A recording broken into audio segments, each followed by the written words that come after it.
Welcome back to my channel. Thank you so much for clicking on this video.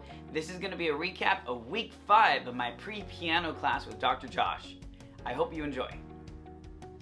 So super exciting for this week.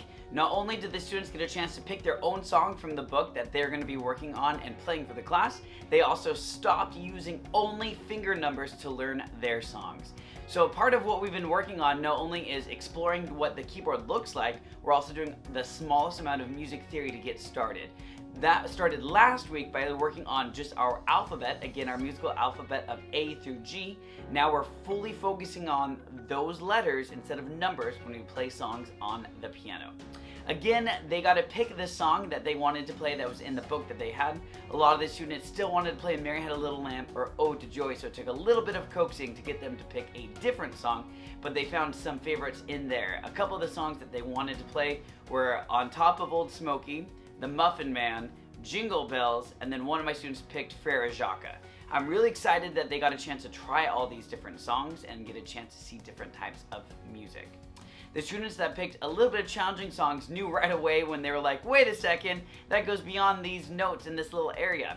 They were able to see that because on the music, if it was above the position we've been in, there's a circle around the note, which I'd explained to the students means you have to reach up really far with your pinky to be able to play those notes and come back normal.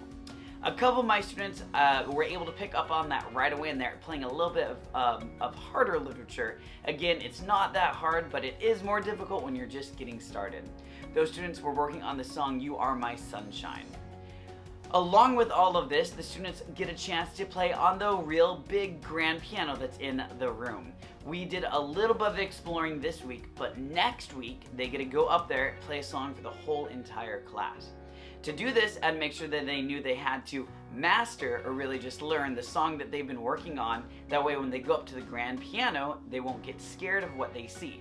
Again, I'm showing them all of this so they won't be scared. That's probably the wrong word. Intimidated would probably be a better word to use. But again, the students still kind of use the keyboard they have to figure out where things are. There are stuff written on it, which it gets a little difficult because they go, oh, I know where the middle C is. It's FX3.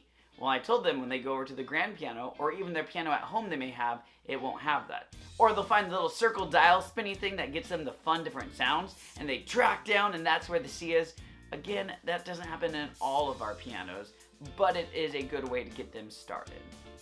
My students were super excited, but the trouble or the difficulty of this week is that we had to do a lot of individual things. Since most students picked a different song, I wasn't able to do a whole class playing, but instead I walked around and helped them out. I also had a fun challenge this week. One of my students is on vacation and they were able to zoom into group piano class. It was a little bit difficult only because I couldn't hear them as easily and they couldn't get my attention, but it was great that they were still able to be connected with all of their friends. They even played their own song and everybody watched the screen and clapped when they were done. It was really exciting. They also wanted to show off where they were on vacation. Unfortunately, it was dark out so we couldn't see as easily, but I know we'll hear a fun recap when they get back this next week. Some of the goals that I have set up as we continue moving forward is to get the students to realize how many songs they've already learned being able to use all of the letters. This will be great when we get to our final class, which is going to be kind of a little recital. Each student is going to be able to play a couple songs, and I'm working on a little gift plus a certificate for them saying that they graduated from pre-piano class.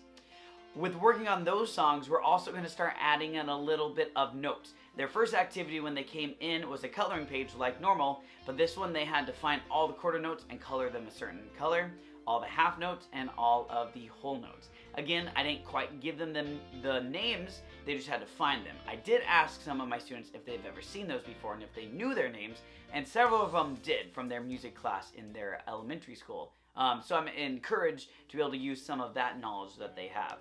Again, I think that's a fantastic way to start it out, is just an easy coloring page that everyone is able to start with, and I can jump around and help. The other page that we worked on coloring was the notes on the keyboard.